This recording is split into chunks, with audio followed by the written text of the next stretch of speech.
Masaba's in the middle. Wednesday here could seal it. Gassama finds Masaba. Now Bannon with a great ball in. Here's an opportunity. Palmer scores! Liam Palmer has scored for Sheffield Wednesday.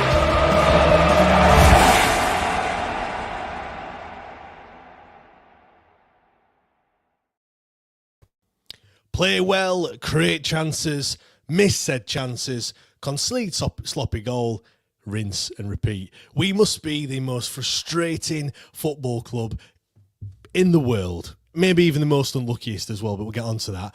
No exaggeration. Hello and welcome to the WTID podcast. I'm James Mappin. Alongside me, once again, as he always is Mr. Matt Johnson. Matt, another Friday evening game, another game on Sky, under the lights, but it's the same result. It's another defeat. And let's be honest, it did feel very Burnley as the game was going on. Do you not agree?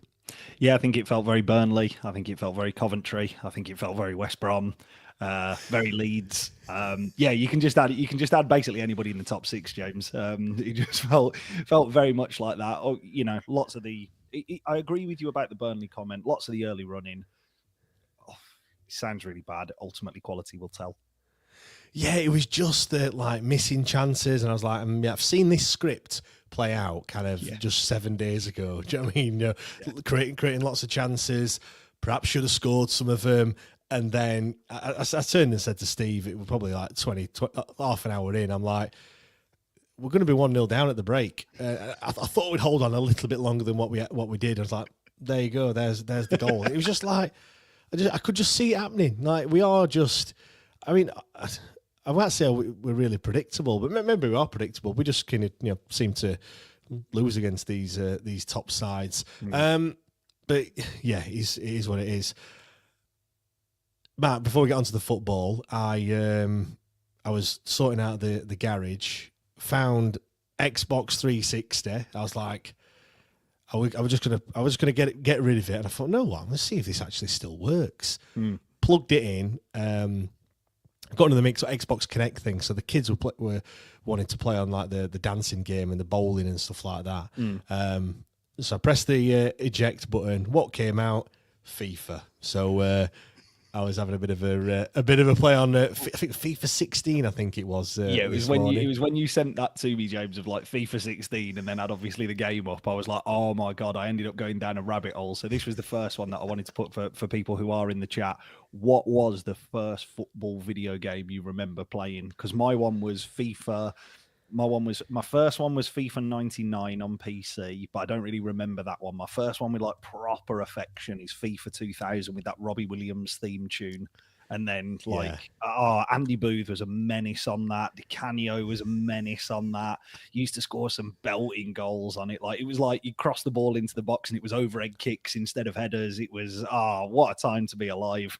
There were some fantastic FIFAs, weren't there? I think the first FIFA I can remember, I'm sure it was FIFA Road to the World Cup 98, David Beckham on the front.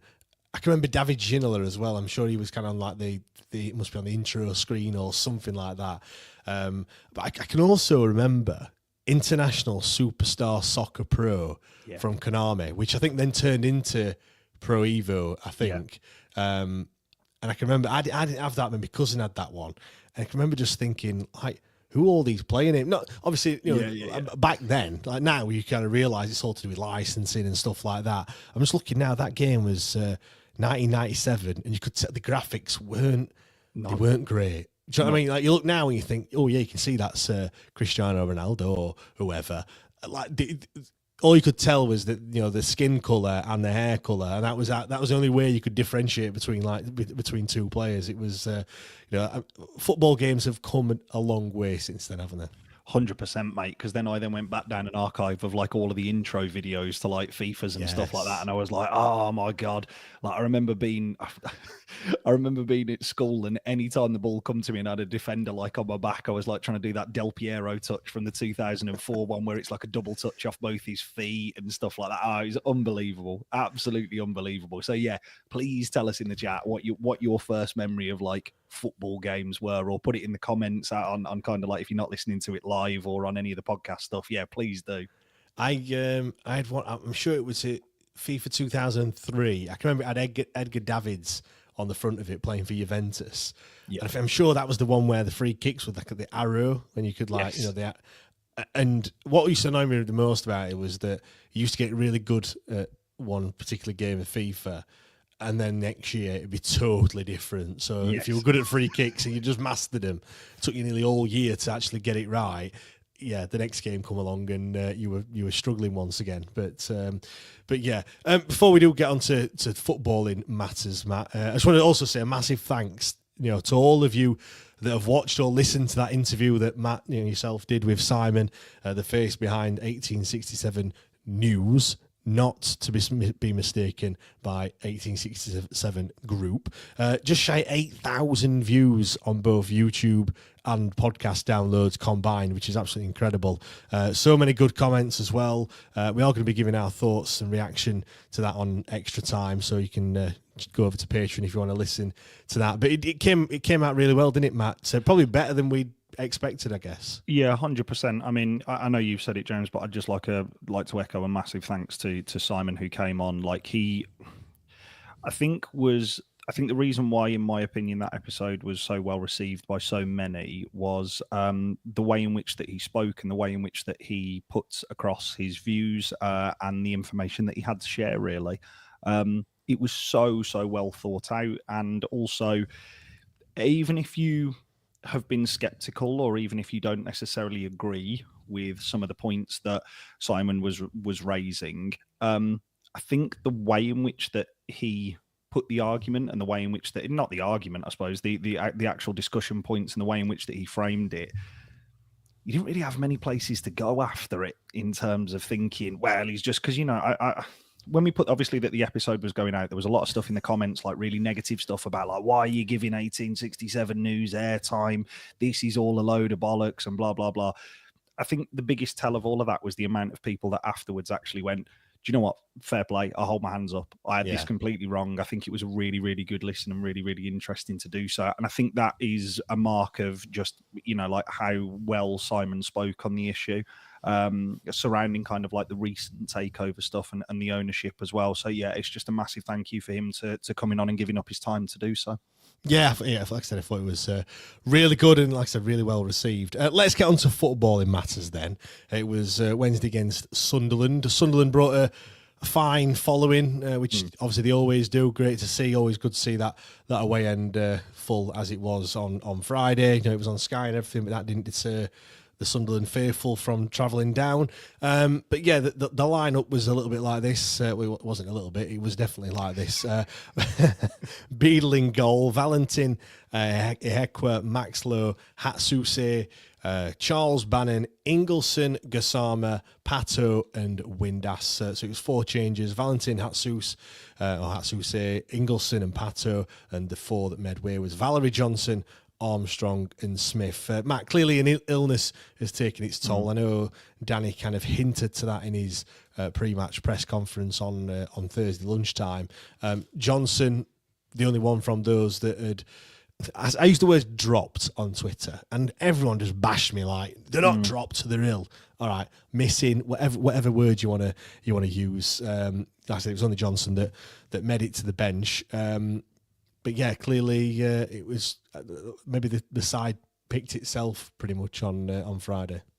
I think so. I mean, it just proves how really, really stretched and paper thin the squad is at the minute. We have got like quite a large squad, and Danny's mentioned it a couple of times in terms of the size of the squad. But I mean, if you were thinking it was bad 2 weeks ago in terms of that squad depth, when Deschamps Bernard and Bannon, like, obviously were missing for the West Brom game, I know Deschamps Bernard went off in it. It was one of the handful of times where I've been really worried, kind of going into a game and looking at it. Stuart Armstrong is a massive miss, and that sounds bonkers to suggest that he's only been here a couple of weeks, really, because I was really concerned about how we were going to set up and shape up against Sunderland in terms of, like, he was so good, I thought, actually, at Burnley. He was one of the few players who came away with like an awful lot of credit from that Burnley match. He showed a lot of really smart and intelligent touches around the box. Thought he was going to be a big miss. Without Michael Smith, there's just a lack of consistent threat up top. I know we're going to come on to Callum Patterson, obviously, who led the line for the a portion of the second half and was in that front three.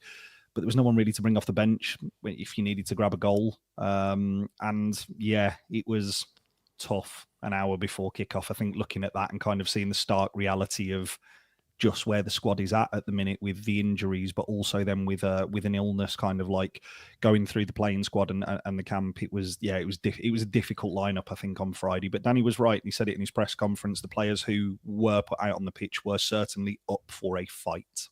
Yeah, definitely. But Matt, you've obviously played football yourself. How far away are we from that post going around on social media where people are saying, any players free on Tuesday, 7 o'clock at Western Park football pitches? Yeah, it did feel a little bit like that pre-kickoff, to be honest, didn't it? Like when you saw the lineup, when you heard the pre-match press conference, obviously the 2 days before, you were thinking, oh, this doesn't sound wonderful. Yeah. And then you were looking at the lineup and you were thinking, wow, he's played quite a few games. But it is just, again, if you just look at the numbers of how many games these players have played, yeah, you'll kind of look at it and go, well, they're in and around the first team. But I think that's another example of the fact that, yes, this squad is large, but actually normally when a squad is 25 players, not all 25 players feature very regularly. If you look at kind of, I would imagine the majority of our squad have played, and they've played some level of substantial minutes, which is worrying when you start getting into the lower reaches of our playing squad, because many of them are still there from the days and the depths of League One. Yeah, well, Valentin, that was his 9th start. Ingelsson, 12. Pato, only his 4th. And Hatsuse, well, making his debut as well, those full debut. So that just shows you there how few starts those players that were relying on, had made this so far this season. I am glad that Hatsuse got a start. I was looking forward to seeing him. I know he had a brief cameo last Friday against Burnley. I thought he looked all right, looked decent, put a decent cross in. The main thing for me was he was up for it and he wanted the ball and he was showing for it, and he was actually getting visibly annoyed when the ball didn't come for him. So to see his name on there, we were all calling for it. I think ship sailed a little bit with Johnson. I feel people are getting a little bit fed up with him, and the fact that we have got someone else in Hatsus. Do you know what? I think that's the 4th different pronunciation I've had of his name already, and we're like 5 minutes in. So get ready. I might go for another one and go for a 5th pronunciation. But anyway, Rio, I'm going to call him from now on. He got a start, and I made up for him, to be fair. Yeah, I was really pleased for him, and also I thought whilst he was on the pitch, obviously he got brought off towards the end with obviously tiredness. Really, I think that was all it was. I don't think it's obviously an injury, but then you never say never with Wednesday at the minute. I was really pleased. I thought his performance was actually good on the night. I thought definitely attacking wise, especially in the first half where Wednesday did a lot of their good work in terms of attacking. I thought he was really positive. The other thing that I do quite like about him, and I think Danny mentioned it in his post-match press conference, he's not afraid to get touch tight to a player. That does mean at times that, he will get spun and there will be a massive gap behind him. But I do quite like a wing back who is aggressive rather than kind of standoffish. We've seen plenty of standoffish wing backs still get beat at Hillsborough. The fact that he is right on a player's touch when they receive the ball is really, really positive. And he's not. The other thing that I suppose, I don't want to say surprised, but we've heard a lot about kind of like his technical ability from kind of like various sources and over kind of like X and, like stuff when you read a player and things. We've heard a lot about his technical ability. He's not shy of actually making a tackle, which is, again, another positive. I know you need to do that as a left back or a left wing back, but actually lots of modern left wing backs are converted wingers and they don't like making a challenge. There wasn't anything that I noticed on Friday where I was like, oh, he's neshed that like a bit, or he's shirked away from that. It was a good performance. Ultimately, I thought he was probably quite hard done by to be on the losing side of it, really. Yeah, let's get on to the kind of the match then, Matt. I'm not sure kind of what else I've been expecting really, but we've been saying like we could get into the top 6. We've all been dreaming and stuff like that, but time after time, we do get a reminder that the squad just kind of isn't good enough. Our best 11 on paper is good, but it's still not world beating. I think we are kind of dressing it up a little bit. And now we've got the injuries and, we're really starting to struggle. And the main thing is that strength in depth. And I think, Tom, TW Football on Twitter put a piece out, I think it was this morning, kind of just shining a bit of light on kind of recruitment and things and how perhaps that is something that Danny's struggling a little bit. He also went on to say it's not really his fault. It shouldn't really be his job in modern day football to actually go out and source these players, and he's kind of spreading his time across everything really. Even after transfer windows shut, we're probably still looking at free transfers and who we can perhaps bring in. And I think his philosophy of he wants impact players has probably come to bite us on the arse a little bit, if we're being perfectly honest, because now we've got the injuries. I get what he's saying. He wants someone that's better than Deshaun Bernard. He wants someone better than Akin Famewo. I know obviously he's injured. Certainly at the centre back stage, but in reality, you'd have been fairly easy to find someone that's better than Michael Ehekwa, if you know what I mean. Who we're now actually relying on, if you know what I mean. Yeah, no, I understood the point. I understood the point that you just made and the one that Tom's made as well. But again, those players are difficult to find for no money. Like they are to go out in January and find a player who is better than Michael Ehekwa, because again, for large spells of all of these games, Michael Ehekwa has not been a massive problem. Like, he's not been a calamity or a car crash for 90 minutes. Neither has Jan Valery, neither has Max Lowe. They've not been that for like a full game. Like, anytime the ball's gone near them, like you mentioned Deshaun Bernard there. The Deshaun Bernard one, was it against Stoke, where he brought down Tom Cannon, he let the ball roll under his foot? Like, that was a car crash of half an hour. Like, every time he got the ball, he did not look comfortable, and it looked a bit, like he was always like half a yard slow to get the ball. I think Dominic Iorfa at Preston, where he got brought off with an injury, he was appalling that day. Gave away a penalty, which I know shouldn't have been a penalty. It was outside the box, but gave away a penalty and looked to be getting caught for much of the day. Michael Ehekwa's not really had that. The problem is Michael Ehekwa gets caught out in those really important moments, and kind of the way that I suppose the fixtures have shaken out, much like they did at the start of the season, is we play the top 6, or as it's turned out, top 8 in really, really quick succession, the same as we did at the start of the season. There is never a good time to play those teams, but we have just caught them at the wrong time in terms of that lack of depth in the squad really, really being hammered home. And it's there in like 4K clarity for you to see. Like, the squad is just not good enough. It's the brutal reality year on year of, as Simon mentioned on Tuesday, just minimal to no investment in the playing squad, that you can get close, but you just simply can't compete. Do you know what? I think that's where the frustration comes from, for me anyway. Because, I get a lot of people saying that, we're where we expected to be. We expected to be mid-table, and that's where we are. I think for me, when you look at it, right, Sunderland, we were in that game, could have won it. Burnley 4-0. I know it doesn't. I know it's from the result, it doesn't sound like it, but that could have been totally different at half time. It could have been a couple of goals to the good at half time, and who knows what would have happened there. Coventry, we could have won that game. All right, we did beat Swansea. West Brom, that goal didn't get choked off early doors from Gassama. Again, that could be different, and really, well, it should have been a point. Like, let's be honest about it. Luton 1-1, should have won that game. I can go back at all the other ones. There isn't one. You have to go back quite far. Even 3-0 against Leeds. We had chances in that first half. Like, we haven't been absolutely battered in any game. Right, the scoreline might suggest it, but most of the games have not been as one-sided as they perhaps might look. It is just down to us missing those chances and perhaps not having that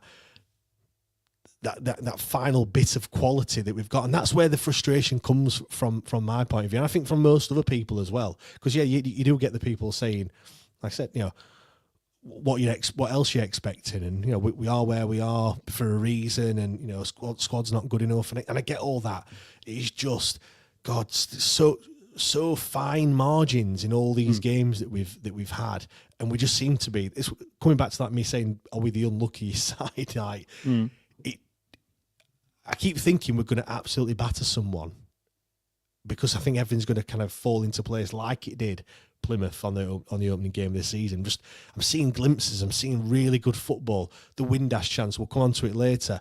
The football that we played in that moment was absolutely. If you saw that in the Premier League, they'd be waxing lyrical on Match of the Day about it. Yeah, no, I agree, James. I think it's some of the best football that we've played since dropping out of the Premier League, is my honest opinion. I think the way in which that we attack every single game, shelve the first 5-6 games of the season aside from Plymouth, it's the most exciting football that I've watched at Hillsborough in a long, long time. Like in terms of the way in which that we create chances, the way in which that the players play, the moves, as you mentioned, that Windass chance. There was a number of chances that were, like overlapping wingers, beating players. There was lots of crosses into the box, the recycling of the possession.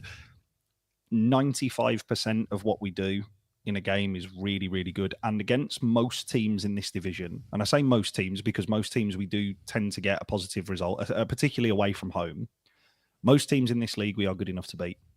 The problem is there is 8 teams in the division who are equally equipped because their playing squad is better than ours. So actually the tactics in the playing squad just mesh itself out. And it's when you go to the benches or when you start getting deep into a run of injuries like we are now, it's those fine margins. It's why you pay the multi-million pounds for players. It's why you spend more on wages, is because those players consistently don't make mistakes. Like you go back to that Coventry one there. The Coventry game should have been a draw. Like, yes, we could have won it, but the Coventry game should have been a draw. The West Brom game, you score in the 94th minute. There's no way that game doesn't finish a draw. No way. You shouldn't be conceding in the 97th minute. But it's when you are turning to the benches and you look at the people who are coming on and the mistake, because they are individual errors. They're not cataclysmic team errors. They are individual errors. Yes, they do mount up. And me and you have sat here, and me especially has picked apart the James Beadle drop from a couple of weeks ago and highlighted, 4 or 5 players who were culpable for it. But ultimately, it comes down to those individual errors and people making those poor decisions. Whereas going back to the Luton game, I cannot believe, how well Luton defended in that game, because they did. And the back 3 of Luton that day in Anderson, can't remember the other centre half. Maguire. McGuinness, not Maguire. Jesus Christ, that'd be a signing. Anderson, McGuinness, and the goalkeeper, they were unplayable that day, genuinely unplayable. But against those top 8 sides, they have a player who's able to unlock the door and force a goal and force an opportunity. We just don't have that at the minute. And against a lot of teams in this league, we do. But against those really, really poor sides that haven't spent money, we can do that. Or even the sides that are around us, we 100% can do. The teams who are above us, like Leeds, you mentioned Leeds, James. 87 minutes, it was 1-0. And we have a chance and it flashes past EK Ugbo's. Well, if he'd have had dreadlocks, he'd have scored. Like, it flashes past him. And in the blink of their eye, they're up the other end. They bought on, again, we've mentioned money a lot tonight, but it does bring it into stark contrast when you're playing all these teams. They bring on Ramazani, who's a 14 to 20 million pound player. He's the sub who they bring on. He's the person who makes the breakthrough to make it 2-0. And that's, it's just the tail of the tape. It's the same against Burnley. We were fantastic for 55 minutes. Second goal goes in. Burnley go to their bench. They're bringing on Josh Brownhill off the bench. You look at our subs that we're making. We're bringing Gabe Otegbayo for Marvin Johnson, who Burnley actually released as well. By the way, it's just a different level, and that is, as you say, it's really, really, really frustrating as a Wednesday fan. It's incredibly frustrating for me and you to do a podcast about this, because me and you could have just said, for this week's podcast, please just go back and listen to the past 6 weeks. All it is copy and paste the notes from last week. It was very easy. It didn't take very long at all this time around. I'm just going to go to the comments as well before we carry on. Ben said, "Yep, the stuck record is here again. People need to stop blaming the refs. Another game that's on the recruitment team. Shocking defending again. Get the lot in that recruitment team gone now." Martin said, actually, the officials do have a big say. That's in response to Ben. Ben said, is it Rio as in Ferdinand or Rio? Ben, your guess is as good as mine. And if you're listening to me... The second one, innit? The spelling is the second one, Ben. Yeah. If you're listening to me for pronunciations, you're listening to the wrong guy, unfortunately. At least all I'm going to say on that one. Another one, is it Ihekwe or Ihekwe? Yeah, good question. I keep saying Ihekwe But I just I keep hear other calling people. Virgil. He's week on week, he's looking more stupid. Yeah, is it next week? He's going to come out with a little ponytail, I think. Oh, I hope so. Eve has said, do Wednesday have any players returning from injury for the United game? I'm guessing Eve is said. I'll be kind. A blunt. I've no idea. Damai Orfa could be back potentially. I don't know if he's going to be starting. Well, depending on Max Lowe, if I'm being honest. Yeah. Kabatske was on the bench when we didn't see him, but he could be back. But again, we're looking at players here that've played very. Iorfa's played quite a bit, but yeah, Kabatske he's played hardly any minutes at all, and these are the players we're looking at to try and turn a game. But yeah, we'll see. Dinner said, as per Matt's excellent interview with Simon, the writing's on the wall for DC. I think the money is running out, and maybe he is going to look at those offers. Now is the time. And Ben said, no, it's Big Mike. There we go. Yeah. It's much easier, isn't it? It's much easier to call him that. Matt, for me, and I've not said this many times this season, but I felt that some big players went missing on Friday. Missing is one word, maybe just not quite at the same level as what we're expecting. I felt Josh went missing. I've got to say it. He had that chance which I thought he was in. I thought he were going to bury it. The one in the first half, and then after that, didn't really notice him a great deal. He's not scored since New Year's Day, which I was quite shocked to realise that. I'd not thought that. Obviously, that goal, that wonder goal that he scored against Derby. I thought Bannon had a bit of an off day as well. He ran his socks off as he always does, but nothing really came off for him. Some of the passes were going astray, and he was getting a little bit frustrated. And another one, Gassama. I mean, I didn't go missing because he had a lot of the ball. Yeah. Too much of the ball, I felt. Didn't pass it. He's gone back. I felt like Gassama had gone back to Gassama at the start of the season or back in the last season, where we were saying to him, you need to offload it. You need to get rid of it a little bit quicker. It was just frustrating that too many players, for me, had a bit of an off day, and you could definitely see that on the pitch. I think on Jeddy Gassama, he got an awful lot of the ball, but he has got an awfully difficult task on the evening in terms of, he was up against, was it Trey Hume, who is one of the best wing backs in the division. So he did have a very difficult game. But yeah, I agree with you. I think he almost started to get into doing too much rather than letting the game come to him. Whereas there was a spell in the second half at Burnley last week where anything he touched was like turning to gold. There was one where he flicked round the corner and then the defender went one way and he spun the other and the ball's gone through both. And I was thinking, wow, that's an unbelievable touch. Yeah, I mean, the thing is with Jeddy Gassama, we know his quality. We have seen what he is capable of. Frustrating evening from him. Here's one for you then, Matt, before you go on to the others. Adam Dallimore on Twitter said, are we relying too much on Gassama to provide consistent magic to win the games? Yeah, at the minute, because he has been doing so. He has been doing so. And it would be really interesting because now we've started to ease up on that run. We obviously have Norwich and them down the road who are coming up in the next 2 weeks, but we do have gaps where there are points that are available to take over the next month or so, or 2 months, more so than there has been this opportunity between January and February. It'd be really interesting to see what Jeddy Gassama does against those type of teams, because in every single game against the teams where you'd expect him to have an impact, he does. So it'd be really interesting to see. The one that I want to come on to is obviously Josh Windass, because when does this Windass run of not scoring become a problem? People were mentioning after 10 games about Ike Ugbo, oh shit, he's not doing this, he's not doing this. Now, I know Josh Windass has got 10 goals this season. The difference being is Josh Windass has an awful lot of chances every week, it feels. He has at least 1 or 2 gilt-edged chances every single week to put the ball in the back of the net. And over the last 10 games, he hasn't done so. He legitimately, now I don't think it's too much of a stretch to say, could be the top scorer in this division if he took his chances over the past couple of weeks. You mentioned chances there. I'll give you some numbers on that, Matt. He's had 24 shots since his last goal on New Year's Day. Just 4 of them have hit the target. Now, for the season, he's 79 shots and 29 on target. And on that, he's got 10 goals. So he's gone from 36% on target over the course of the season, he's just 17% on target since that turn of the new year. I don't know if anything's changed or not, but he's just, like you said, he's right. He's having chances, he's having shots. That's a decent return. I don't think there's any game where he doesn't have a shot.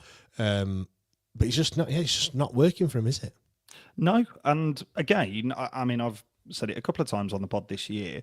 In my opinion, Josh Windass is a streaky goal scorer. Always has been, always will be. And I suppose the difficulty is this year is we've got Michael Smith, who is having a better season than I think anybody expected. I think if somebody had told you that you were getting 5 goals from Michael Smith this season, we'd have probably taken it. You'd have probably gone, oh, that'll be a couple of impacts off the bench. Yeah, well done.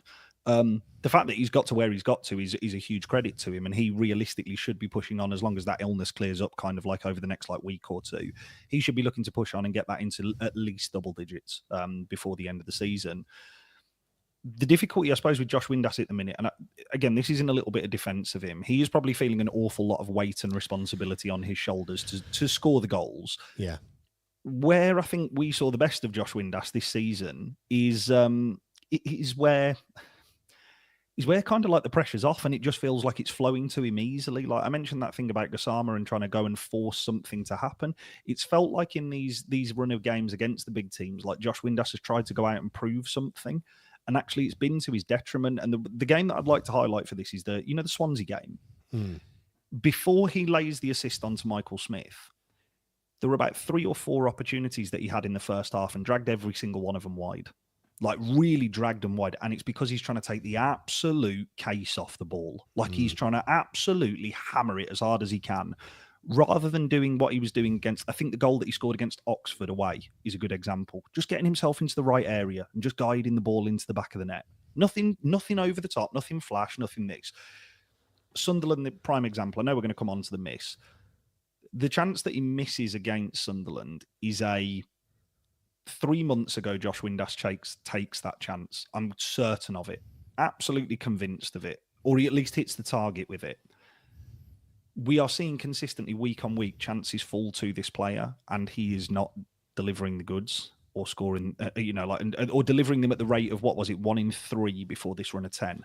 He went a run of 5 goals, 5 in 5, on fire. That was up until the Derby game. I think you're bang right though. I think we're putting far too much pressure on him, and maybe he's putting a little bit of pressure on himself, maybe subconsciously, because you're right. Nobody's really helping him. No. Smith is. But he's not playing. Do you know what I mean? Yeah. They're not kind of forming that partnership. It's a different player every time. We've been moving him around a bit, which doesn't help. He's better in certain positions than others. I think I don't know what his best position is, but he's sometimes plays in the 10. I think he's better more central than he is when he has to drop wide. He's been dropping deeper as well, which I don't know whether that's an instruction from Danny or not. But maybe that's not quite helping either. I'm not too sure. I know they all rotate around, don't they? And they looks all complicated and far too complicated for me. But I think you're right. We just like the Gassama, we're having to look at these big players and we're just hoping they're going to do something. But he's not going to score every game. I suppose he made a rod for his own back with that. But by scoring 10 goals this season already so quickly, we're all thinking, shit, he hasn't scored. What's happened? What's happened to him? If his goals had been spread out over the season, not all clumped together in that run, like I said, if he'd not scored 5 in 5, and he'd perhaps spread those out over 10, 15 games, we perhaps wouldn't be having this conversation, would we? I don't know. No, and I think the other thing is, he's clearly doing a lot of additional work for the team, and that is fine when you are playing the teams who are lower down the table. I think about, you mentioned that idea of it, and he did it a lot on Friday, was dropping deep to receive the ball or dropping deep to pull a wing back or a centre back up with him to kind of create space for other people to maybe run into the space behind, like for Paul Valentin or something like that. When he does that against teams like Oxford, for argument's sake, he is brilliant at it because he pulls into those space and they can't quite figure it out quickly enough. Whereas when you're playing those top teams, they have figured it out really, really quickly. I would also say the same for Jedi Gassama as well, because again, Jedi Gassama, over the course of those, that just in that run up to Christmas where he started really hitting form, he was deadly. Every single time he picked the ball up, it was like, again, it's a big comparison, but it was like that foresty area, like you'd hear the clatter of the seats as like he'd pick the ball up and you'd hear that, go on, get after him. Like you'd hear that from the crowd. You still do hear that now, but it is becoming less frequent. And as Kian's just pointed out in the chat here, it is a really important thing to kind of raise here. You're coming into this month where we do have a number of Muslim players who will be fasting, I would assume, over the month of Ramadan. It is really, I think, important to recognize kind of like how much of a physical toll that is going to take on them. Obviously, there are a number of students who I work with at school, just because of where I work. Obviously, I work in central Birmingham, who you notice it affect their concentration in lessons. When you're asking professional athletes to go and compete with this, like I think Bambo you know what, Diab, just on that as well, I'll hold my hands up. I know absolutely nothing about it, so do you know what I mean? And it's one of those where I kind of know it's it's taking place. Obviously, you more so because because the way you're working, but it's something that just doesn't cross my mind at all. And I think it's great for Kian to actually point it out as well. Yeah, it's huge. I think Bambo Diaby spoke on it quite eloquently last year in terms of, I can't remember where he gave. It was only like a 30-second clip. I can't remember whether it was to the club or whether it was to the Sheffield Star, but he actually spoke about you've got to be really, really careful with what you do in the build up to a game. It actually changes a lot of your pre-match routine. Now, I think, correct me if I'm wrong, James, it depends. I think Ramadan started on Saturday just gone. So actually it will be affecting a lot of those players potentially moving forward in terms of, I'm thinking next Saturday is a 3:00 kickoff. It's the evening of Friday the 28th of Feb, and it runs up right up until Sunday the 30th of March. So he will have been fine for the Friday game just gone, but obviously on Saturday 3:00, I'm just thinking he will have been fasting for 14, 15 hours by that point, because it's sunrise to sunset. It would be really interesting to see how we manage to utilize a player under, a religious observance in terms of that, like that really strict guidance and guidelines that will be kind of like playing onto him. So it'll be very, very interesting to see kind of like how his performance is going. It is something 100% we as a fan base do need to take into account in those coming games and upcoming games, that, if he gets brought off after 45, 50 minutes, there are reasons for why these players are getting brought off after 45 or 50 minutes. And in particular for evening games as well. I mean, players should have broken fast by the time that a 7:45 kickoff rolls around. But again, it's just something to be conscious of, I suppose, with those players going into this run. Yeah, definitely. Matt, I mentioned luck. I'm going to mention it again. We had a penalty shout, probably had two penalty shouts, if we're being honest, early on in the game against Sunderland. One for the handball from the Ingleson throw-in, which I think someone pointed out that he was trying to do the Pato celebration. Obviously, Pato showed him exactly how you do it a little bit later on with the help of Barry Bannon. And then there was the Charles one. I'm not really counting the Charles one. I thought it was a little bit soft. I've not seen it back, but on first viewing, I was a bit like, it kind of felt very much like the one that he went for against Coventry. It looked like he was looking for it. I haven't seen it back. But there was definitely a handball, and then there was definitely a handball for their first goal as well. And it almost feels like when luck's not on your side, it's not on your side. And, I mean, can we blame the ref for Friday's defeat? I know Ben earlier in the chat said it's not on the ref, but I mean, look, if the ref puts his glasses on, we don't concede that first goal. Yeah, I think because we've had a lot of decisions go against us, I suppose it's felt in the past couple of weeks. Have we been unlucky? Yes, but my opinion is I always choose to look at kind of like what we're not doing. And we do not do anything to help the cause in making your own luck.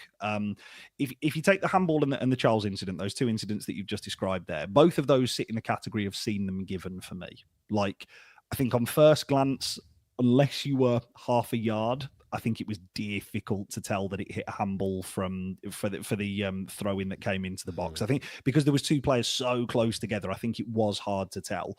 An official on the pitch 100% should have spotted it. But from anybody else, I think it's hard to really see. There's no real appeal for that. The Charles one, again, I do think that the player sticks his leg out towards him and stops him going. I have seen them given 100%. Arguably, if the Anthony Masaba penalty was given, the one that Ike Ugbo missed, that's 100% a penalty. Like, there's no two ways about it. Yeah. I suppose if you're going for the reason why I'm saying this is because that first goal, not one person appeals. Not one person appeals for the Charles foul. Not one person appeals for the handball. Nobody. It's funny because at the time, obviously, when I'm sat, I've not really seen it because it's directly in my eye line and it's facing the opposite. It's facing towards the south stand, and then all of a sudden, all on the Discord chat, it's like fucking handball. How's ref not seeing it? And I'm thinking, like, it doesn't feel like that at all. I mean, the giveaway is how whenever you see a handball, it's how dead the ball kind of bounces off someone. Like you don't get that anywhere else than when it kind of hits your arm or your hand, because it kind of like cushions the ball, doesn't it? But yeah, everyone was going mental. Obviously, clearly people that were watching it on Sky or had a better view than what I did. But yeah, it does look blatant, doesn't it? When you see 100%, James, and all of them. The two handballs, obviously, the first goal and that penalty incident, obviously, it does look blatant back on a replay. My issue is actually with our playing squad now. It's a wonderfully admirable quality and it's a wonderful example to kids everywhere about how to treat referees and fourth officials and linesmen and all the rest of it. Didn't you used to get a point for like fair play? I think we're still going for that, aren't we? Honestly, it does nobody any favours. Get after the officials. We have seen so many people do it. You know, you mentioned the Jeddy Gassama strike against West Brom the other week. The official may well have ruled it out because the referee was kind of looking, he was always going to go over to speak. But you look at that back line of West Brom, Joe Wildsmith, all four of the back line are either tear-arsing out to the official or they're going over to the linesman.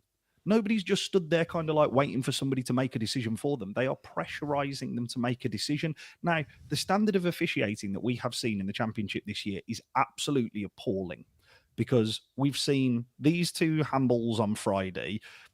The one that is for me is the first goal, but obviously we'll talk about that later. The other one that I put into our Discord of like, I'm thinking about a worse decision that we've seen at Hillsborough. It's the Barry Bannon one. I think was it against QPR? Yeah, it was, yeah. Where, I mean, that is the most blatant handball you will ever see. Like, ever. There is the best way he wipes his hand on his shit. But then it's also like you were talking about the ball going dead. The ball stops dead in front of him. James Beadle walks up and picks it up. Like, it is the most blatant handball you have seen, apart from the one for Sunderland's first goal on Friday night. Both of which officials have unobstructed views of this. Not one player appeals from a Sheffield Wednesday perspective on Friday. The difference being QPR players in that game got straight after the referee. Now, I am not saying that it made 100% a difference, but there was a mad scramble in the box for the winner. And the referee was, I'm not going to make a decision here because I feel like I've missed one. I don't know if that was what his thinking was. But if you are honestly telling me that, in my opinion, and I know it's not the way the game should be played and all the rest of it and yada yada, it's a horrible example to set for kids. Ultimately, they're professional footballers and these are professional referees. You should be, like, it's not a sport like rugby where everybody says yes sir, no sir, and all the rest of it. Get after them. And if it's not the playing staff, it should be coaching staff. And if it's not Danny, it should be Chris Powell, Sasha Lenz, whoever else is on the bench. They should be going absolutely apoplectic on the bench at the fourth official, getting right into them so that when they go in at half time, one of them just goes, oh, we need to have a look back at that. And then looks at it and goes, oh shit. Two massive errors there because, again, they're human beings. It's subconscious. But it's those little kind of 50. We've all seen games where, like, in the first half, all decisions go for one team. Referees go in and go, oh, shit, bad half. Well, how many times have you seen it red card and you think, oh, he's trying to even it up here? Yeah. Do you know what I mean? Like, they start flashing yellow cards to the team that's got 11 men willy-nilly, and yeah, it's a mental one. Actually, just on go on, James. Just on red cards, did you see, just kind of a little bit off topic, going on a tangent, let's say? Did you see? Was it? I want to say Shrewsbury. Red card after 10 seconds. Yeah, have you seen the Millwall one from the Millwall Palace one as well?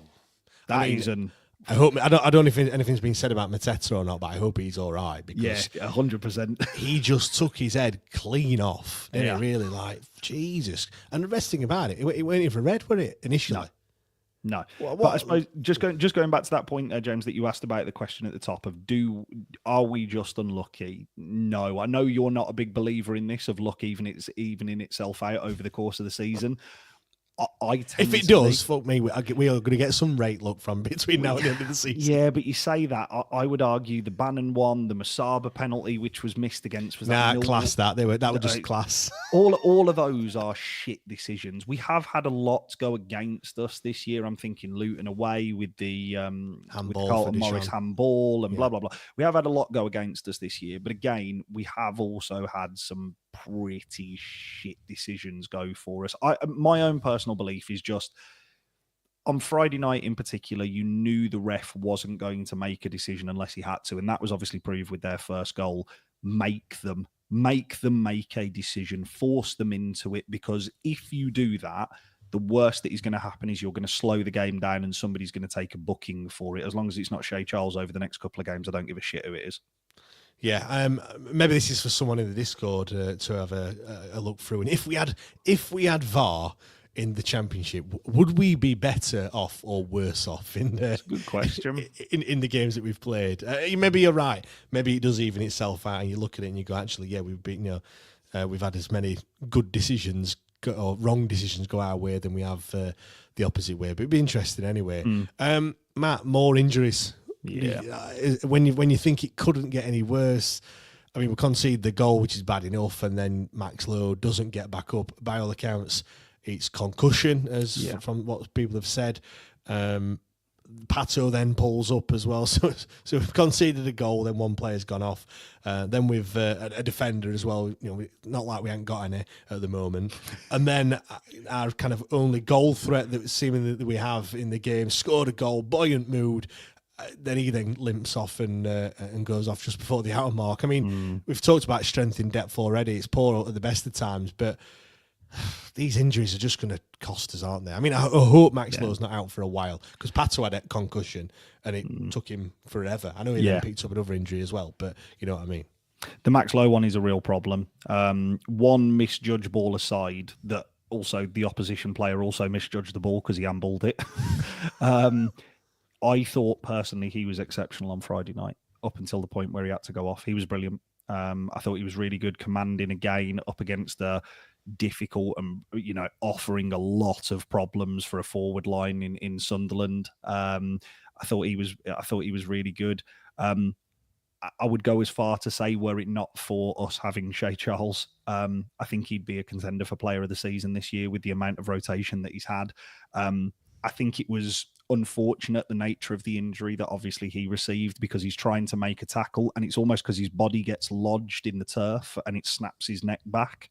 And then he clatters into obviously Beadle as well, which exacerbates it. But I think think it's the replay of that first goal, when you see him go down, if you actually look at his head position, it really whips back. It wouldn't surprise me if it's concussion, but also sort of it almost looked a little bit like whiplashy with kind of like the way his neck snaps back. I mean, they have to be careful with those sorts of injuries, 100%. Don't they? When there's any sort of talk about your neck or your head or anything like that, take precaution. And I hope he's all right. And I know they have the concussion protocol. I know he's got 8 days, between games. So fingers crossed he's all right.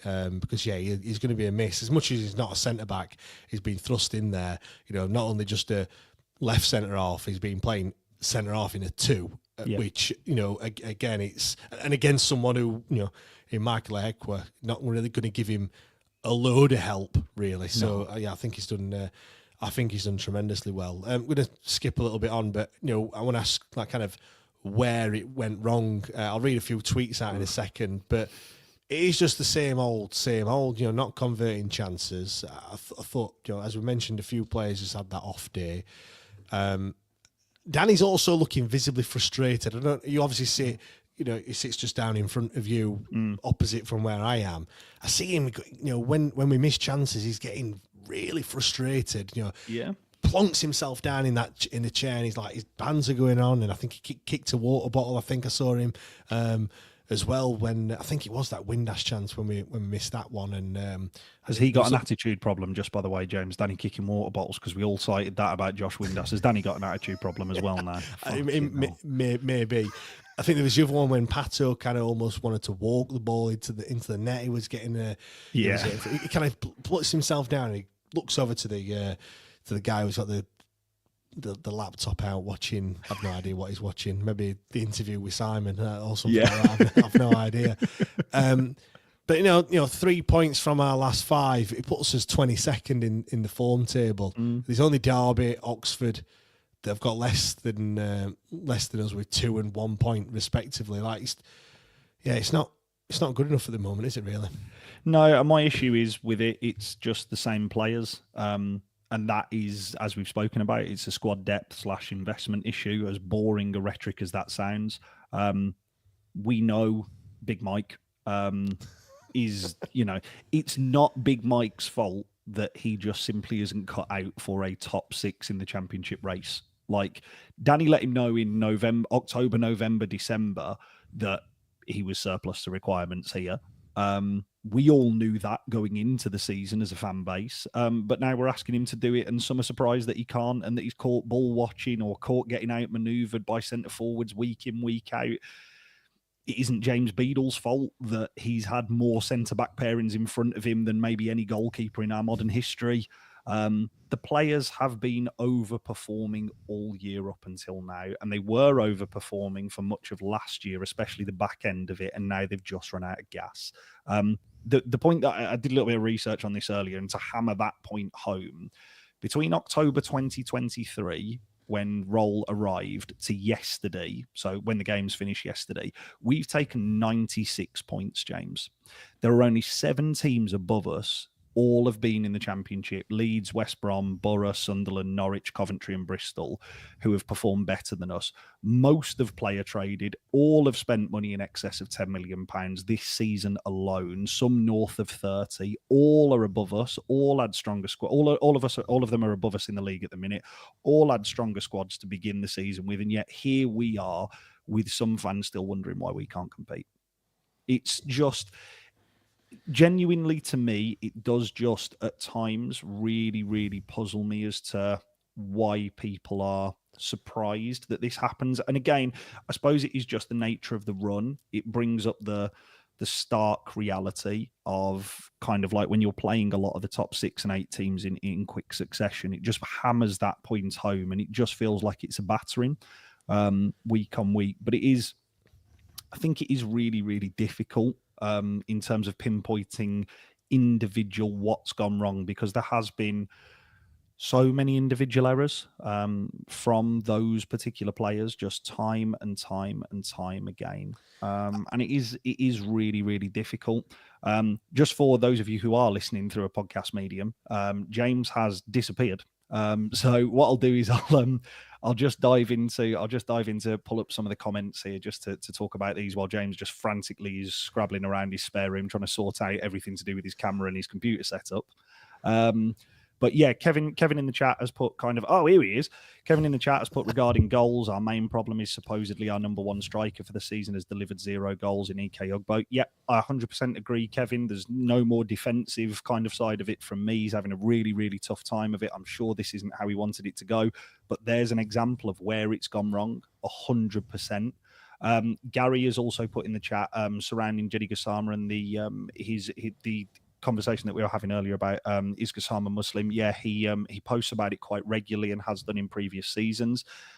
Ev is back in the chat as well, talking about how good Shay Charles is for you lot and where it's gone wrong. This is definitely not one of them. I think you'll agree with me, James, because James has just reappeared, everybody. How good is Shay Charles for you lot? Every time I've watched him, he looks class. Is there a chance you sign him permanently? Yeah, Shay Charles is consistently that good for us, Ev. There is fuck all chance of us signing him permanently, so sadly. The only chance that we sign him permanently is that no, there is none. Southampton go bust and his contract is released, and for some reason he decides to join this for the next 2 years. Yeah, the only chance is that we look on the small print and that loan that we extended. It says that there's an obligation to buy for nothing at the end of the season. That's probably the only chance that we have. And the last one here, because I know Chef Cam is also in the chat, who was speaking about the fact that he thought it was Max Lowe's knee injury. Kev has said, well, Chef Cam's going to buy him, so that's the only way that we end up signing Shay Charles. Is Chef Cam's YouTube money takes a huge spike over the next couple of weeks, and yeah, he decides to gift us. He decides to gift us Shay Charles. Yeah, so go and watch Chef Cam's videos multiple times, and maybe we'll there we go. Make up enough money for all that. Clearly my fix for me camera didn't work this week because it's just gone off again. So anyway, that's all. That's that. Let's talk about some of the goals then. There was 3 altogether. I think we've talked about that. That my ender goal to done it to death. The first one, the handball, and everything else.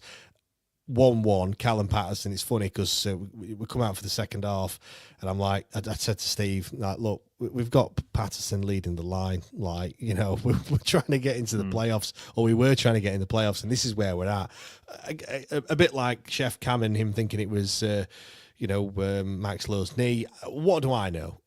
Because 5 minutes later, Pato does exactly what he does time and time again. The tenacity to win the ball, high up the pitch. And then again, from Ingleson, I'm not going to lie, when I saw it play out, I'm screaming, Ingleson needs to play this across the 6-yard box. Windass is coming tear-arsing in at the back stick. I'm like, just play it low and hard. It'll go past all the defenders. Windass will just ghost in at the back and he'll just tap it in. One of the easiest goals he'll ever have. Ingleson then tries to dink it, and I'm like, what the fucking hell is he doing? Yeah. So I'm just, all I can see in my head is just keeper comes out and collects it. Yeah. What I didn't then see is, Pato leap like a salmon, and with such a weird goal, like just like a cushioned header. Like the ball was almost behind him. Clearly, his namesake in the Sunderland goal, he comes rushing out, doesn't he? And he just makes himself look so stupid because he's in no man's land, isn't he, really? And yeah, it's a great finish. It's 1-1, and we're back in the game. Yeah, I thought Callum Patterson's 15, 16 minutes in the second half before he came off with, again, we were talking about Max Lowe's injury earlier, James. I mean, that Callum Patterson one looks to be a bad one. Anytime a player goes down with nobody around him, that's never a good sign. And it has to be a bullet for Callum Patterson to go off. Like, it has to be he has to have been hit by a steam train for him to go off.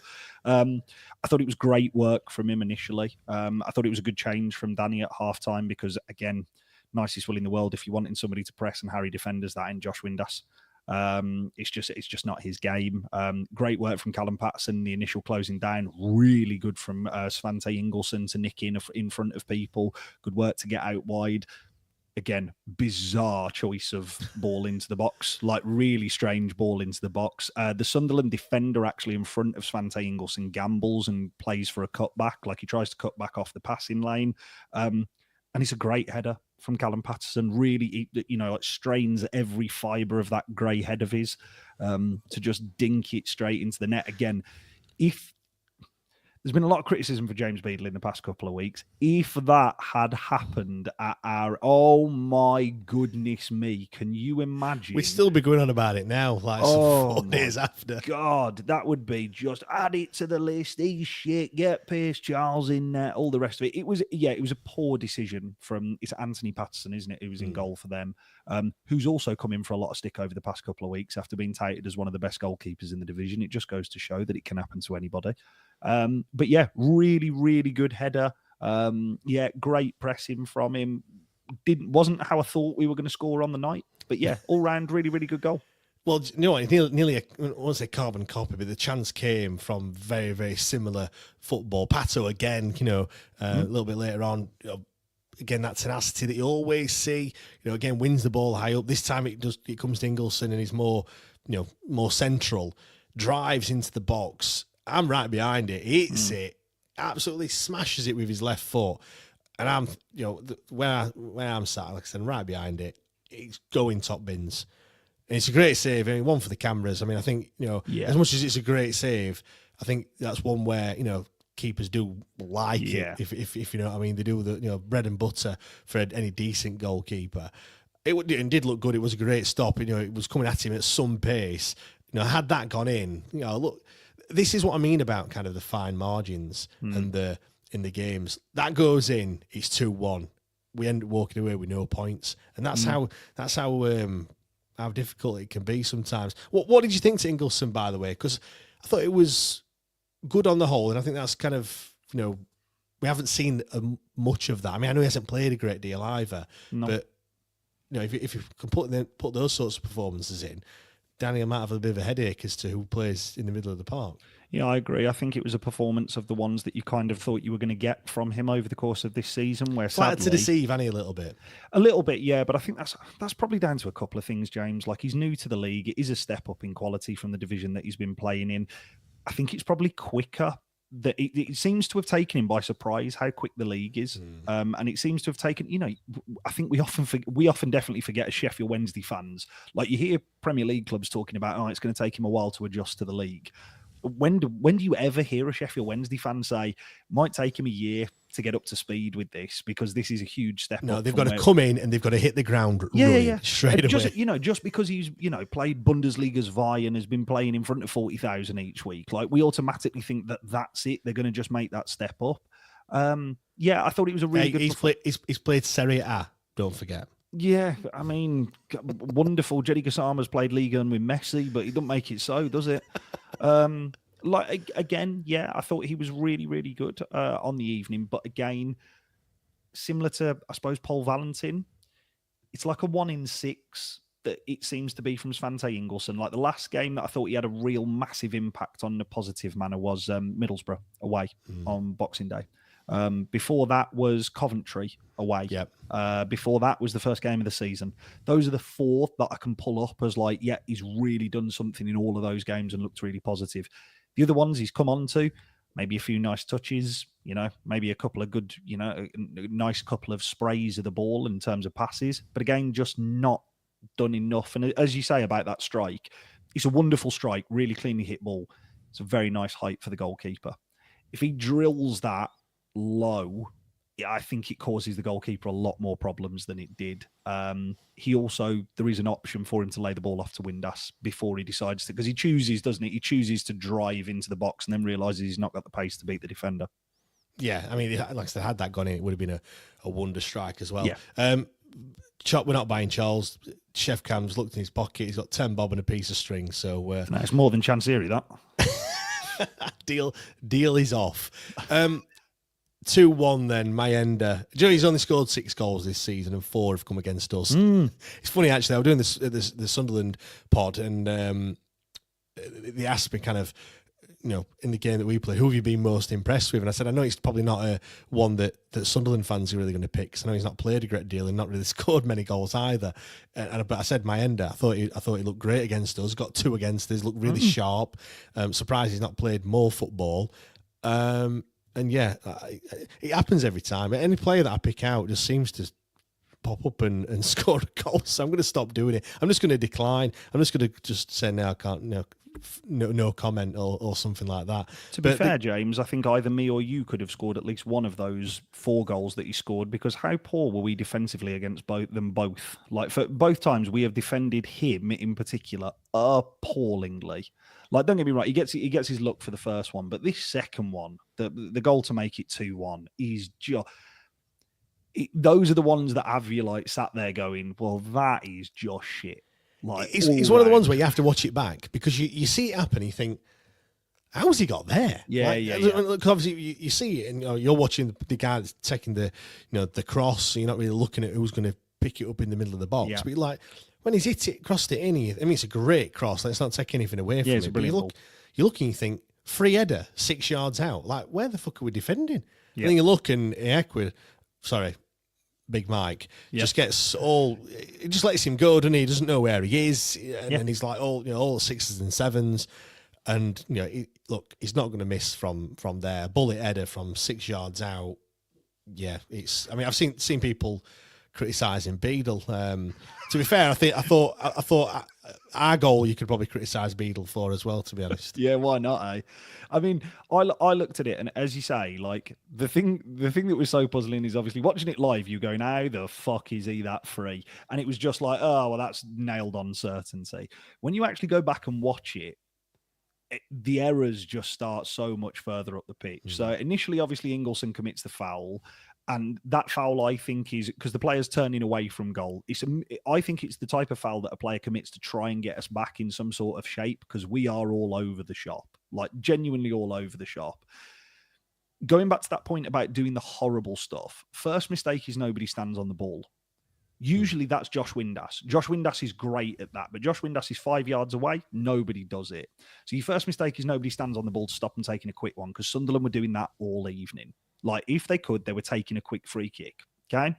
You could throw a blanket over 5 of our players. There's your second mistake. 5 players, all of them attacking players, all in one small, tiny area of the pitch.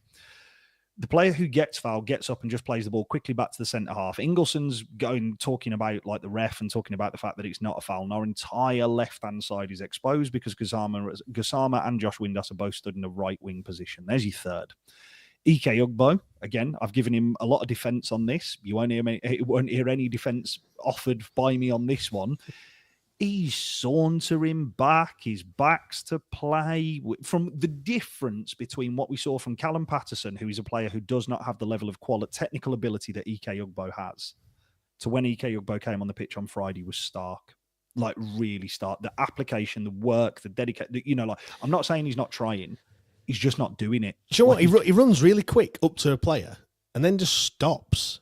Yeah. Do you know, he just runs up to him and then obviously the player sees him and tries to run away and then he just kind of just jogs and just follows him rather than like getting in front of him or getting a slide tackle. Have you ever seen Ikubo make a slide tackle? I know strikers aren't very good at slide tackles anyway, but he doesn't do it, does he? Like, no, I don't know God, why, no. why not? But if you're looking at that from I suppose, an analytics point of view, which I know obviously Danny and the team will be doing this week, he's the one who has to go and make that difficult for the centre half because the centre half is the key pivot here in switching the ball out wide.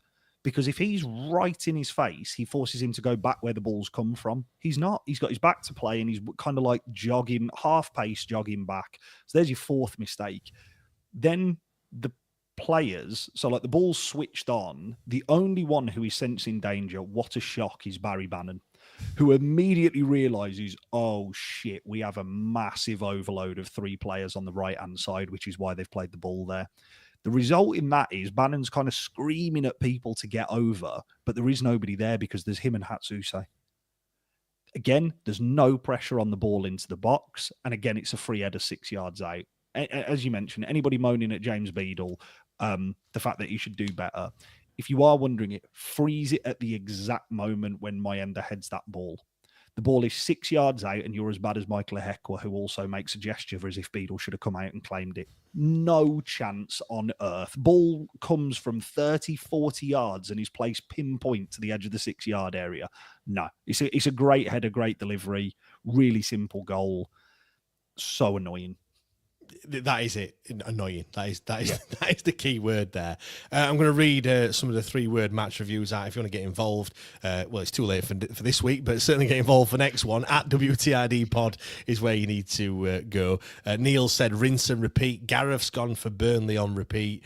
Lewis caught ball watching. Stuart says better team lost. Rob's gone with same old shite. Gaz says pisscock partridge. Ben, horrible at home. We're not horrible enough though. That is the big one. Chris, good in between boxes. Yep, said that plenty of times every single week. Adam's gone with consistent home form. Yep, not good enough. Geeker, same old Wednesday. Paul Cooper's gone with must take chances. Danny says Rio. There's a song in there somewhere. Harry says better but lost.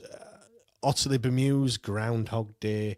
Dave Sierra, no defenders available. Matt Talbot's gone with mid-table FC. Yep, but we're slipping. Down. We're looking over his shoulder a little bit at the moment. I'm not going to lie.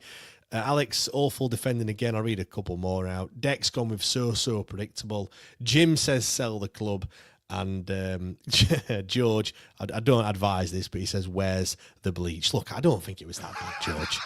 I mean, that is a little bit extreme, a bit over exaggerated. Can someone check on George, see if he's all right? And in all seriousness, like I don't think it is that bad. Do you know what the point I want to make quickly? And I think I've said it before. I do feel like Danny Röhl is. I love Danny Röhl. I think he's great. I think he's done a fantastic job. We're thankful that he's at Sheffield Wednesday, but I do feel it's kind of right manager, just the wrong timing. I don't think we've got all the other things in place at the football club to fully take advantage of everything that Danny Röhl's got to offer. And it's probably, I feel like he's grateful for the opportunity and everything else, but I don't think we've unlocked his full potential. I'm looking at some of the goals we're conceding and the fact that it's so many individual mistakes. I feel like it is just, and again, I've said this before as well. I said this last season. I feel like some of the stuff that he's trying to get him to do is probably just a little bit above their kind of capabilities. So, some of the stuff in possession, out of possession, players are rotating around. We've got Shea Charles like moving into defence, and then he's back up in midfield. We've got Windass dropping in. We've got Hatsuse bombing on. Valentin. Everyone's in a different position to where they first started, and they've all kind of shifted around. And then we lose possession. Fucking everyone's everywhere. Like nobody. It's like almost like players don't know where they need to be, and everyone's just looking at each other like, "Oh, that's his job." Oh, fucking hell, he's miles up there. Like, do you know what I mean? It's not.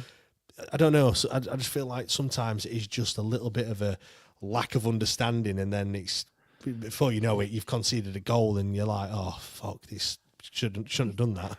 It's a double-edged sword, isn't it? Because it has led to, as we said right at the top, James, it's led to the most exciting football that's been played at Sheffield Wednesday, I would argue, since we dropped out of the Premier League. I would include Carlos's first season. I know we had a better side then, but I think the football that we're playing now is, some of the moves that we're putting together are the same, if not better, than that Carlos season, but we just had better players at that particular point in time than we do now.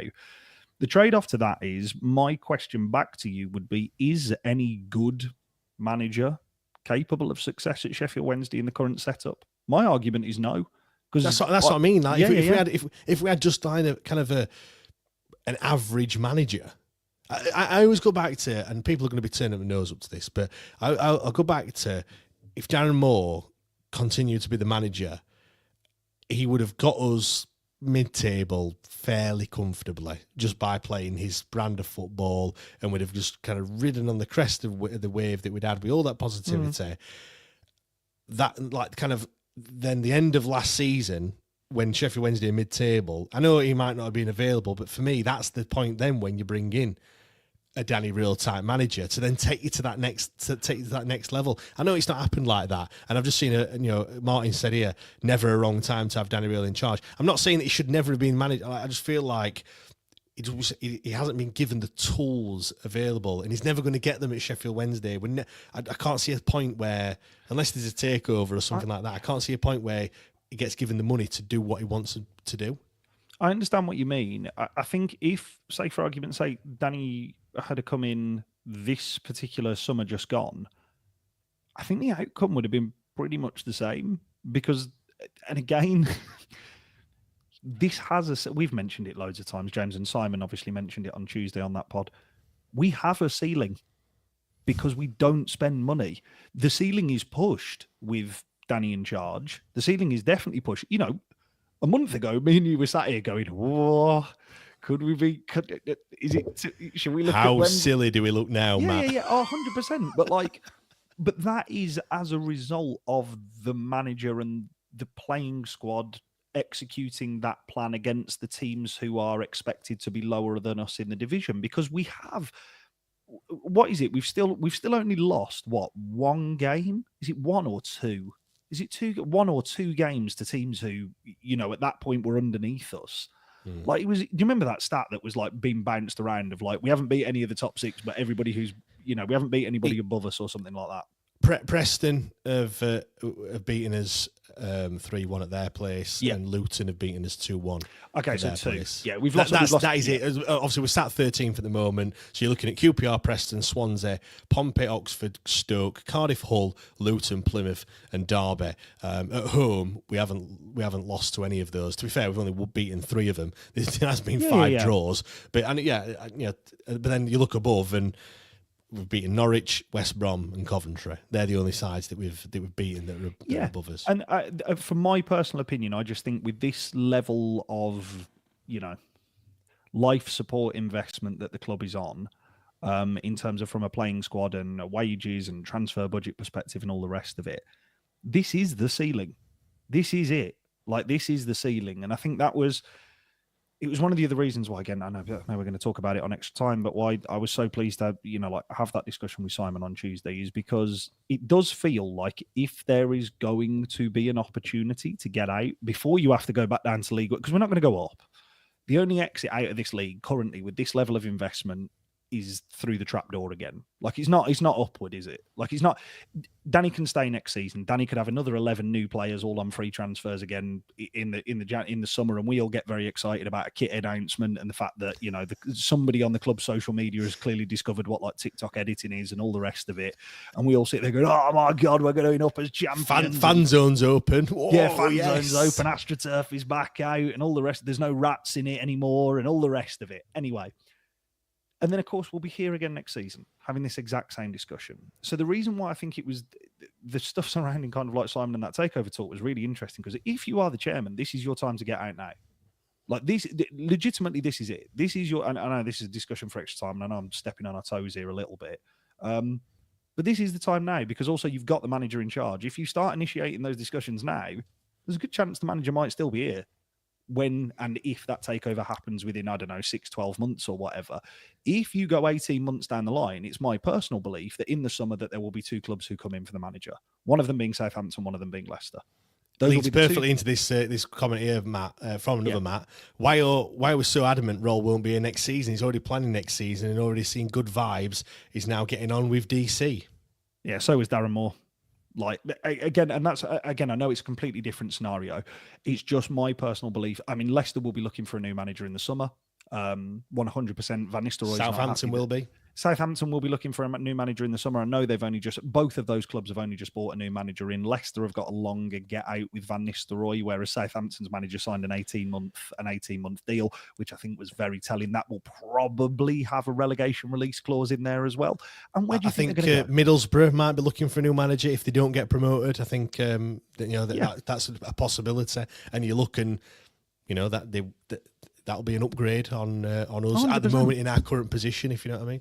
Yeah, 100%. And Keane's just put in the chat as well, Ipswich could as well be looking with McKenna if they do come down. Somebody in the Premier League will take a punt on him as well. Like, say for argument's sake, I don't know, Wolves stay up at the expense of Ipswich, or I don't know, somebody from that, like Palace or whoever. He could just wait until probably 2 or 3 months into the season, and someone will get sacked, and then they'll take him on, kind of thing. But again, all of those clubs can offer Roll what he wants in terms of off the field structure for a football club. And going back to the point that you were making earlier about kind of like Danny having to do everything at the minute, and it's to his detriment. I think that was based off Tom's tweet. Is Danny clearly likes that, having to go out and look for players and all the rest of it. There's no doubt it's to his detriment. He's a fan. He might have been a wonderful football analyst in terms of from like tactics perspective and all the rest of it, but he's a much better coach. Yeah. He's a fantastic football coach. And somebody, I really hope it's us. Genuinely, I really hope it's us. Somebody is going to get an absolute roller coaster of happiness off him. And I really hope it's us. But my own personal belief is with the model above him, just not going to be us, is it?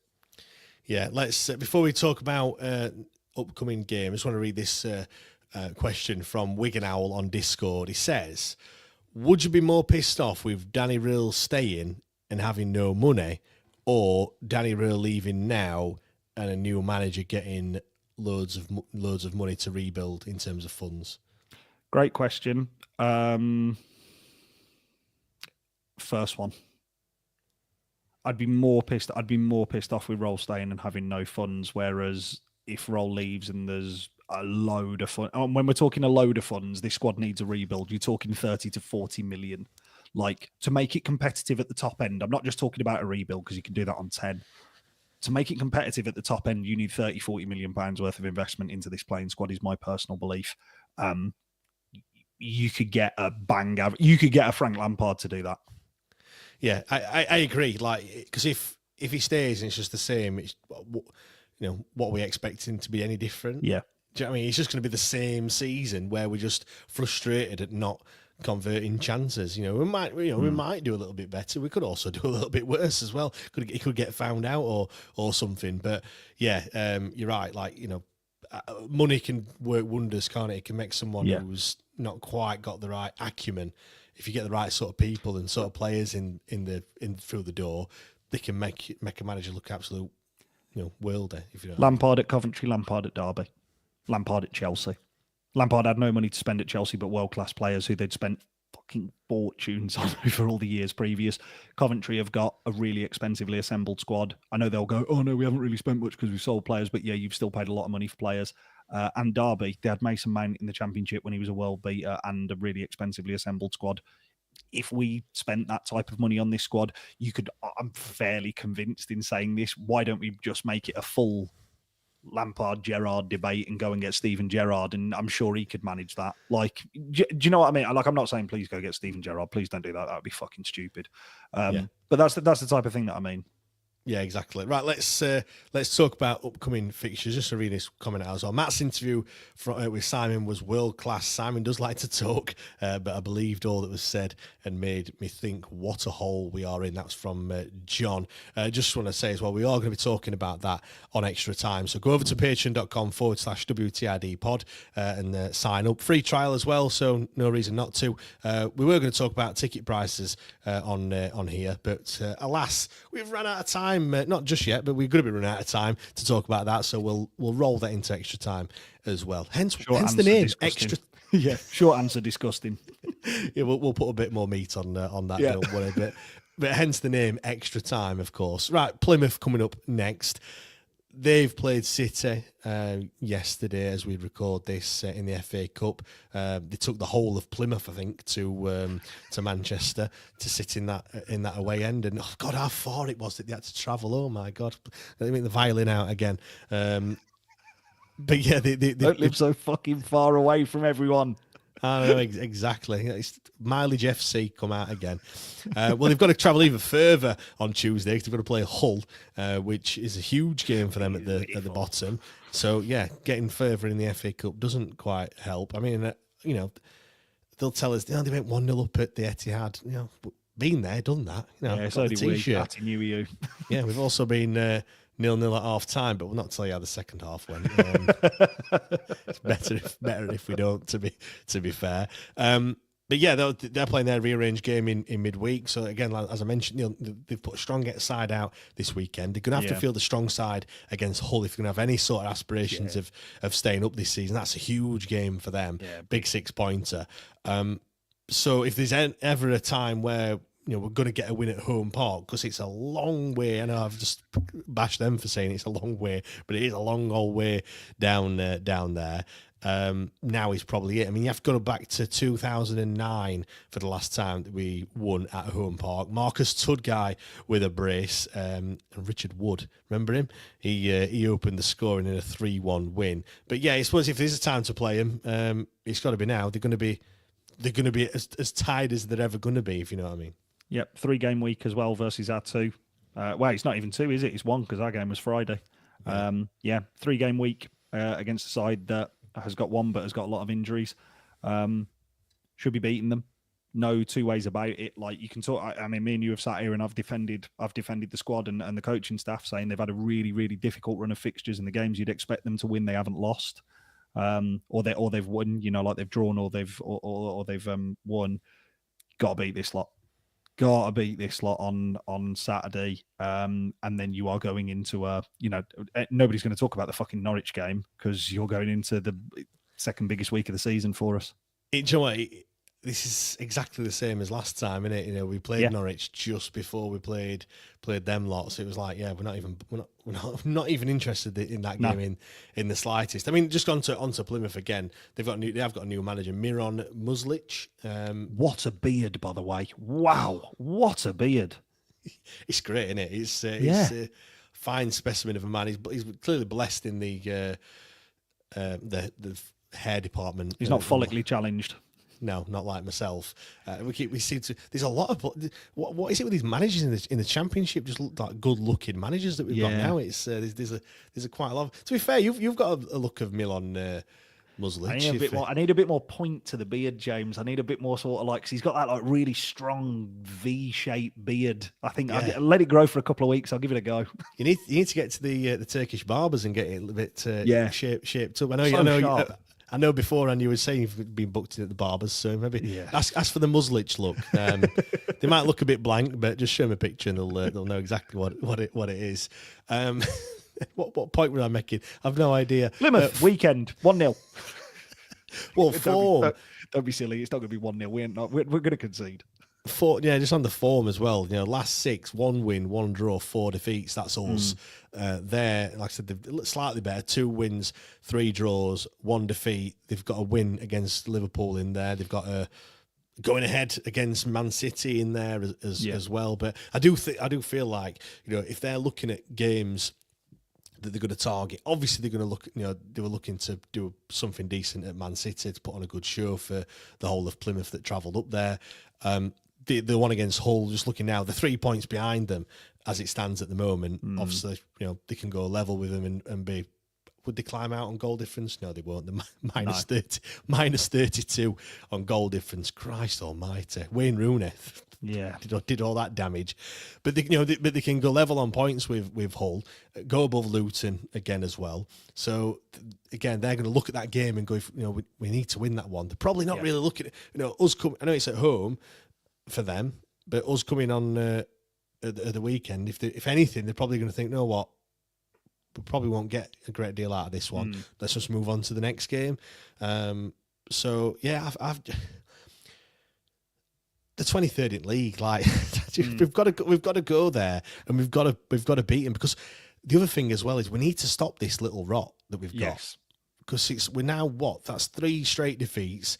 It's 4 defeats in his last 5, 2 wins since, well, if you include New Year's Day, it's 3 wins in 2025 and 6 defeats and 4 draws. Like, it's not great form. I don't want to be going into the Norwich game on the back of 4 defeats with that that big game that's on the horizon. Yeah, you don't want to be going into that game on the horizon 2 weeks today with 5 defeats on the spin. Like, oh my God, can you imagine? Two things for me need to happen on 3. Let me stretch it to 3. Let me be ambitious here. Reaction, and I don't mean reaction because I don't think the performances have been bad over the past couple of weeks. We've said it a number of times here.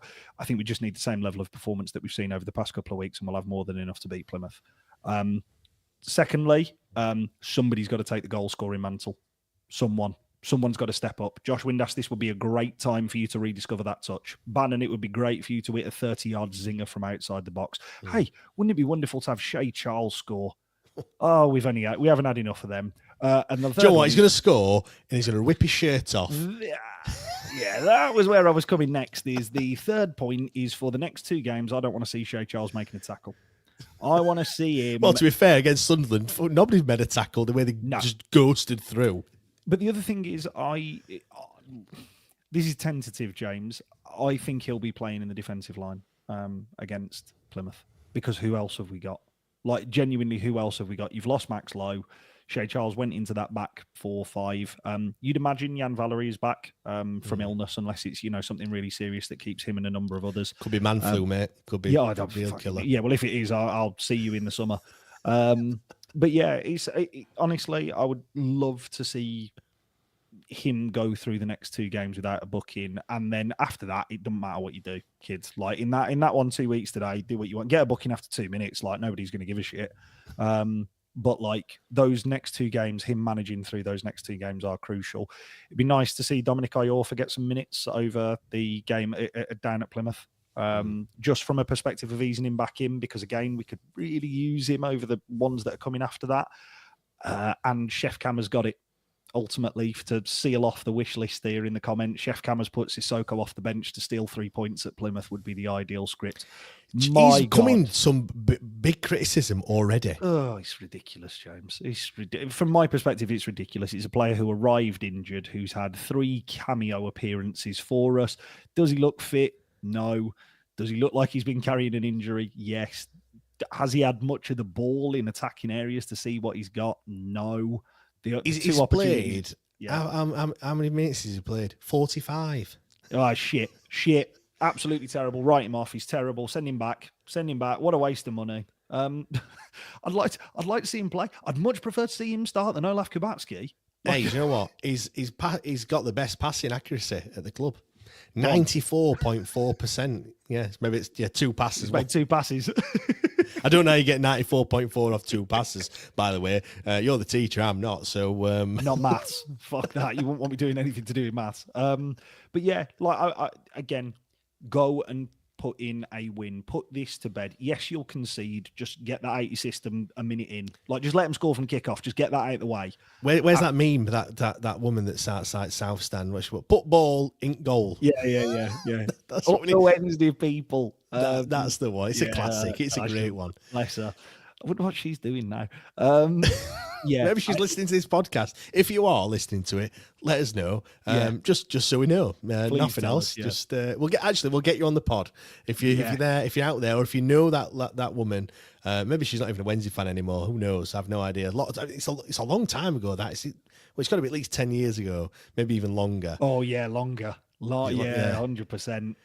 Yeah, I want to see them, and I want the crowd. I'd love to do an interview with her, and I'd love to do an interview with the crowd of people around Chansiri doing the awkward clapping as well. Those are the 2 interviews that I would love to get. Well, Joe, what? Since you did that interview on last Tuesday, you're now like the Louis Theroux of the Wednesday podcast. You know, public play. All the difficult people that we have to get on. Send Matt in there. He'll do a job. Going back to it, do you know what, James? I'm going to be really optimistic here. I'm going to say 2009 was the last win that we had at Home Park, as you mentioned before. I'm going for the same scoreline, 3-1, and I think we're going to sit back and go back to what we did at QPR, which I wish I'd seen. We're going to go back to what we did at QPR. And we're going to sit and we're going to give them the ball and we're going to soak up the pressure, and we're going to score 2 on the break late on. Fair enough. I want us to score 2 goals early on. Let's get 2 goals inside 10 minutes. 2 goals in 10 minutes just to settle us down a little bit, and then just manage the game, make a few substitutes, and bring some players on, as you just mentioned, that perhaps need some minutes, your Kabatskis and your Iorfas and stuff like that, and then probably nearly throw it away maybe in the second half or something. But do you know what? I'm going to go for a 2-0 win. I know it's a clean sheet, and everyone's like, "Whoa, oh my god!" Well, I said 3-0 against Sunderland, but in my defence, that was before we saw that we'd got literally no players, and absolute blind optimism is what you get from me. It's gonna I'm going to get right at some point, but I'm going to go for a 2-0 win. But really, I just want to stop the rot, and let's get Norwich out of the way as well, and let's just get ready for them lot. Sorry, James, I've just pulled up this question because both of us have gone for a win with more than 1 goal. So Kian's asked a very poignant question: who on earth do we actually see scoring against those nutters at back from Plymouth? I see Josh Windass scoring in this. Jeddy Gassama as well, and do you know what? He's going to pop up with something decent. Jeddy Gassama, Windass. We're due a Barry Bannon goal, aren't we? We are. We're due a Bannon goal. He's Derby as well, isn't he? But Derby at Pride Park. Yeah, away. At start of December. So he's more than due a decent goal. Maybe Magic Mike's going to pop up with a header. He's had a few chances, to be fair. Stuart Armstrong as well. Armstrong's due a goal if he's back from man flu. Basically, what we've just done is just named the whole squad of players. Valentin, he could do with one as well. Yeah, there's a few. James Beadle, get up front corner. Anyone, don't really care who it's going to be. Just someone. Has anyone seen McNeil? By the way, he's gone. He's gone missing. we're just saying we've got no players. Charlie McNeil still can't get a game. Poor sod. I feel very sorry for him. Anyway, right. Thank you very much. It got a bit silly at the end there, didn't it? But apologies all. we have to do these things. Also, we'll start crying. To be fair, could be worse. We could have Cisco Munoz as manager. Just always come back to that one. That is the comfort that we all have. Anyway, massive thanks everyone for listening. If we've miraculously picked up some new followers, I hope you've enjoyed this normal podcast from the ones that we did on Tuesday, or that you did, sorry. But yeah, thank you very much for listening, everyone. It's been a pleasure as always. We'll be back on Wednesday with the debate show, so make sure you tune into that one. Obviously, looking ahead to Plymouth, you never know. Might have some more news. We might have some players back. You never know. Let's see what happens. But yeah, do tune in, and we'll see you all next time. Cheers.